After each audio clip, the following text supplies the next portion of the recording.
السلام عليكم ورحمة الله وبركاته. ازيكم يا حبايبي؟ عاملين ايه؟ يا رب تكونوا بخير. النهاردة هنعمل مع بعض أكلة لذيذة جدا مغذية، بديل للمكرونة وللرز والحاجات دي كلها. هنعملها بطريقة جميلة وجديدة، ممكن في ناس كتير ما يعرفوهاش. ان شاء الله تعجبكم الوصفة وتعملوها وتجربوها. ولو عجبتكم الوصفة متنسوش اللايك والاشتراك في القناة وكومنت حلو وقولولي ايه رأيكم في الوصفة لو عجبتكم. ان شاء الله تعجبكم. يلا بينا نشوف الوصفة ونشوف هنعملها ازاي.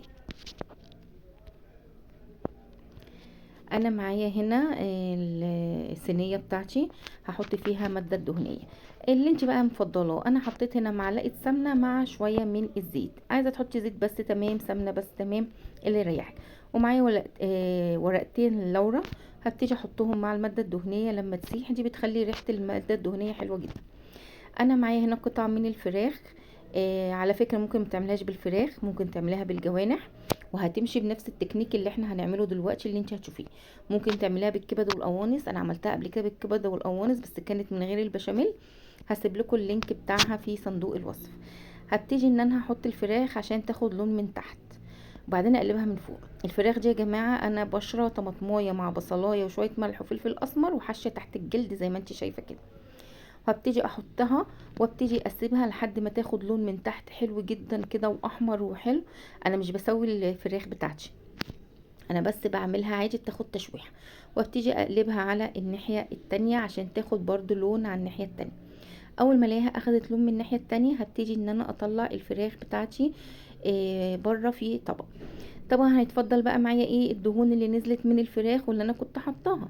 هبتدي انزل بقى في الدهون دي بايه، بصلايه كبيره انا فرماها مع قرنين من الفلفل الاخضر. لو عندك البصل متوسط بصلتين كبار، بصلتين متوسطين كده. وابتدي شوحي البصلايه كويس قوي مع الماده الدهنيه اللي موجوده بالشكل اللي انت شايفاه ده. اول ما احس ان البصل بدأ يدبل معايا شويه، هبتدي بقى البطل بتاعنا ايه، الفريك ده مغذي جدا جدا جدا يا جماعه، بجد والله احلى من المكرونه والرز والبطاطس واي حاجه تتوقعيها. ده معايا نص كيلو من الفريك، انا منقياه كويس وشطفاه حلو قوي، وبعدين او غسلاه مره واتنين وتلاته واربعه. وبعدين نقعته في ميه سخنه لمده ساعه، وبعدين صفيته وحطيته.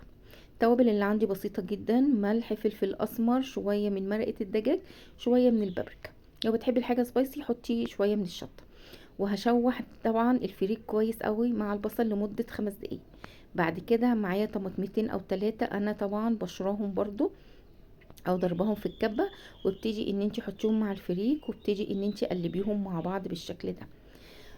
تعالوا بقى بعد ما تشوحوا قلبناهم مع بعض، هرجع الفراخ تاني على الفريك اللي احنا كنا شوحناها وما استوتش قلنا. هبتدي ارجعها تاني على الفريك اللي موجود عندي. معايا بقى ميه سخنه مغليه، انا غليها في الكتل او تغليها في اي حته، وابتدي ان انت تضيفيها على الكلام ده كله. وغطيلي الفراخ بالفريك كلها، انا عايزاها تبقى مغطياها لان الفراخ لسه هتستوي والفريك لسه هيستوي. هبتدي بقى ان انا اقلب كويس قوي الكلام ده كده مع بعضيه. وطبعا سيبها تاخد غلوتين على نار عاليه. وبعد ما تاخد غلوتين على نار عاليه هبتدي اروح مغطياها وموطيه عليها. شفت بقى هي عايزه ملح، ابتدي حطي الملح بتاعك وظبطيه.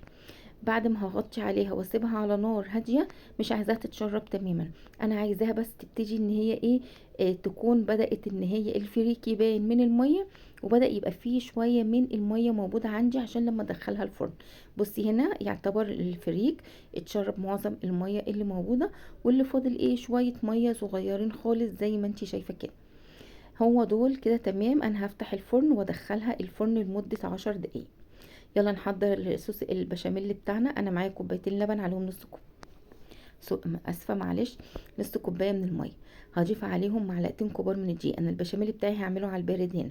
معلقه كبيره من النشا، شويه من المرقه، ملح، فلفل اسمر. خلي بالك من الملح عشان لو المرقه حادقه. هبتدي اقلب الكلام ده كله مع بعض لحد ما يدوبوا مع بعض كلهم. هنزل بمعلقه كبيره فقط من السمنه. هبتدي اطلع الكلام ده كله الخليط على النار وابتدي ان انا اقلبه لحد ما الخليط يتماسك معايا ويبتدي ان هو يغلي والقوام يتقل بالشكل اللي انتي شايفاه ده. لو حسيتي ان القوام تقيل معاكي او ممكن تخففيه بشويه ميه صغيرين. كده تمام قوي، غليت معايا. طلعت صينيه الفريك من الفرن، بصي اتشربت تماما للميه اللي كانت فيها. الفراخ مستويه وحلوه جدا وطريه، ما فيهاش اي حاجه.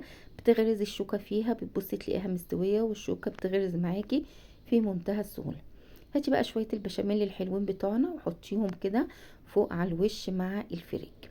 هو الفريك خلاص مستوي والفراخ مستويه، البشاميل بس احطه وافتح عليه الشوايه فقط عشان مجرد ياخد لون حلو معانا. وابتدي ان انا بعد ما ياخد لون ونفتح عليه الشوايه نطلعه مع بعض بالشكل والمنظر اللي انت شايفاه ده. عايزه اقولك ريحه وطعم وشكل بصراحه جميله جدا جدا جدا، والفراخ مستويه وما شاء الله. طبعا هي سخنه مولعه وبتتاكل جوسي كده زي المكرونه البشاميل اللي بتتاكل سايحه. عايزه اوريكي الفريك مفلفل مش معجن ولا حاجه. الفريك مفلفل وجميل جدا وطعمه وريحته ما شاء الله يعني. وصفه حلوه سهله، مغذيه جدا جديده. جربيها ان شاء الله، لو عملتيها الكل هيتبسط منها ويقولك اعملها لنا على طول. احسن من المكرونه ومن الرز بكتير، لان طبعا فوائد الفريك احلى كتير من كل دول. يا رب الوصفة تكون عجبتكم. بصوا الفراخ دايبة خالص والعظم بيطلع من الفراخ ومستوية وحلوة قوي. لو الوصفة عجبتكم ما تنسوش اللايك والاشتراك في القناة، وقولوا لي في كومنت ايه رأيكم في الوصفة بتاعتنا. واشوفكم في فيديو تاني ان شاء الله عن قريب، والسلام عليكم ورحمة الله وبركاته.